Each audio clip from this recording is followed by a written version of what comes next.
आकाशे आनंद सत्ता भावनेचा संमत वायवादीनाम देहपर्यंत वस्तुशो भाव्यता. तेव्हा आकाशाच्या नंतर काय राहते? जे राहते त्यालाच वेदांत शास्त्रामध्ये ब्रह्म म्हणतात. सर्वाचा निराश झाल्यानंतर जे उरते त्याला काय म्हणायचं? विचारिता निरसले प्रपंच. कोणत्याही तरी तत्व त्या तत्वावर स्थिर असलेल्या तत्वावर त्या जगताचा भास होत. वायवादीचे प्रत्यंत स्वस्तशी विभावेला. तेव्हा आकाशामध्ये सत्ताभाने आकाश सदरूप आहे, चिद्रूप आहे, आनंदरूप आहे. त्याच्यावरती आकाशाचा ब्रह्म आहे.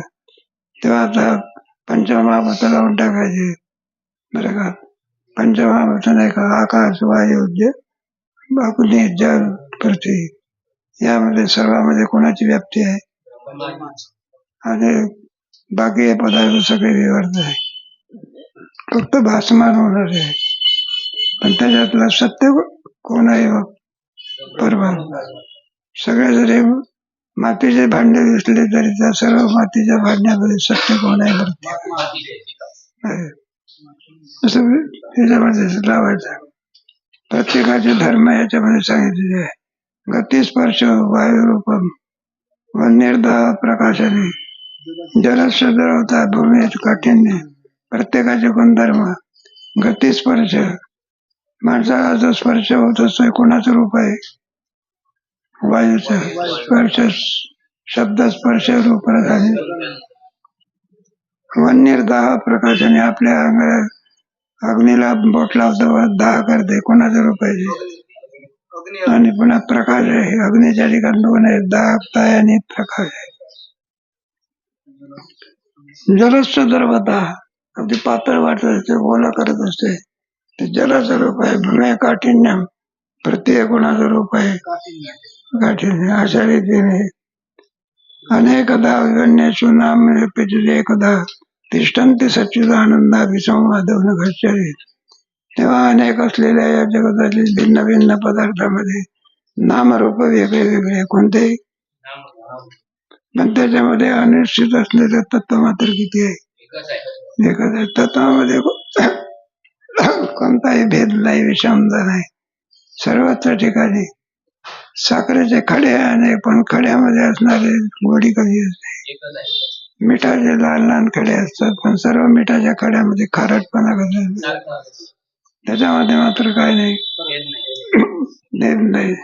त्याप्रमाणे नामरूपे द्वैत जन्मनाशी युते जते. हे जे नामरूप आहे त्याला कोणत्याही प्रकारे सत्व नाही.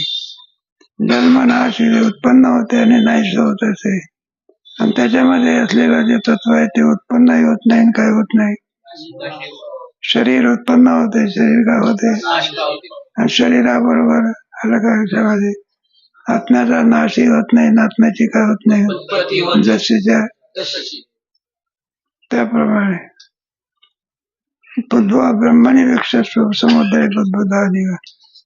बुद्ध्वा ब्रह्मणी विक्षस्व समुद्रे.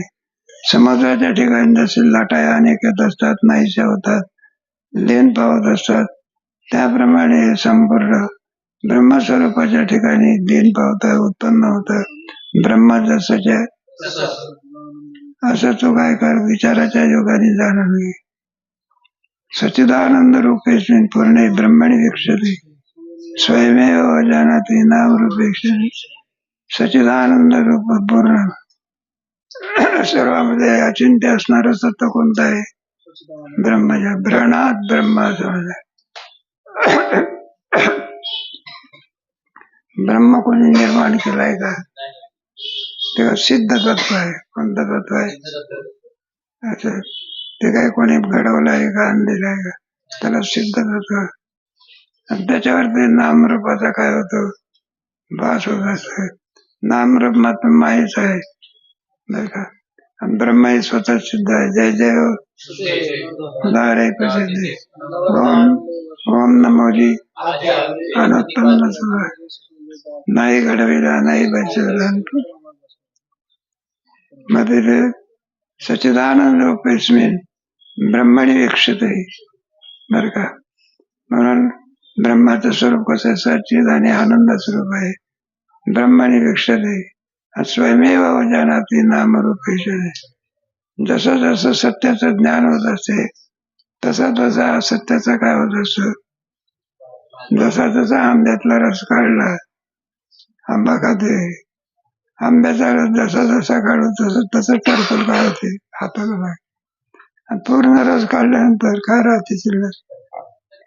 म्हणजे टरफल आता काय उपयोगी आहे का अनुपयोगी आहे.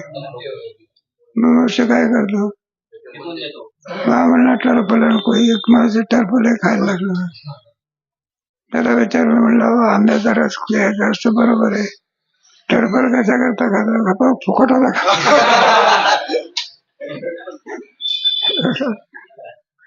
एक उपयोगी नाही एक टरफल ते ईश्वरी दिला असते. नाही तर रस राहील कसा. मग ईश्वरी दिल्यामध्ये अगोदर पॅकिंग करून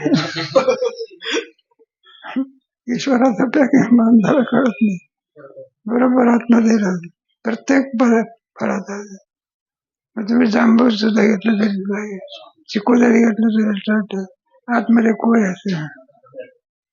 ईश्वरी लीला आहे. गोडी कशी येते कोणाच माहिती, काही सांगता येईल.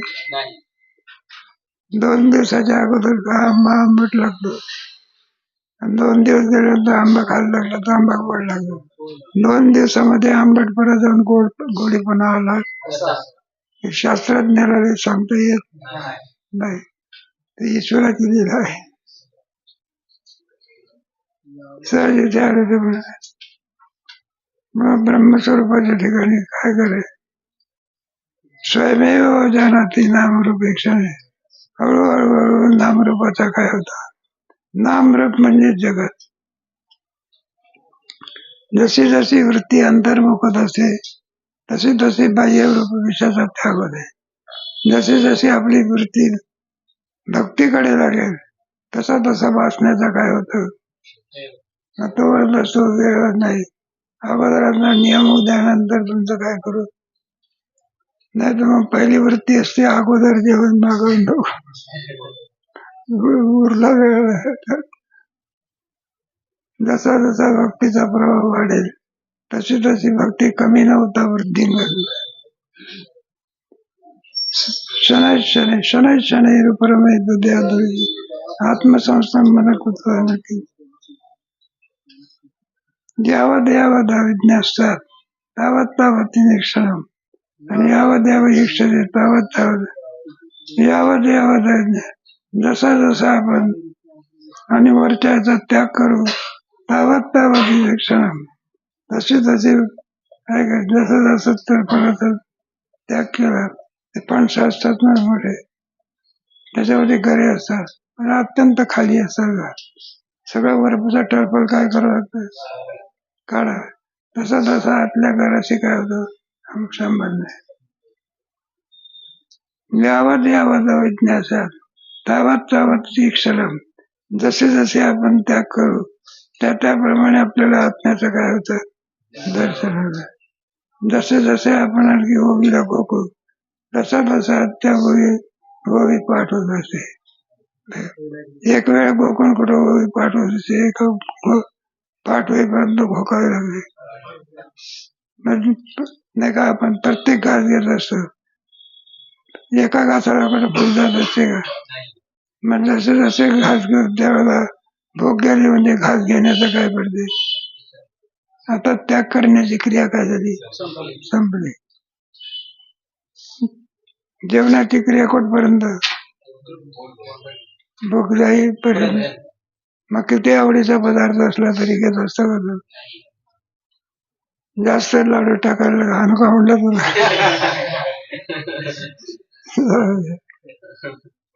तावत तावत यावत यावत अवज्ञात तावत तावत शिक्षण. जशी जशी त्याची अवज्ञा होते तसा तसा मनुष्य त्याचा त्याग करत असतो. यावत यावत दीक्षेने नाही का. म्हणजे यावत यावत जसं जसं पाठ अधिक व्हायला लागला तर त्याची पाठ करण्याकडे कुणी काय होते.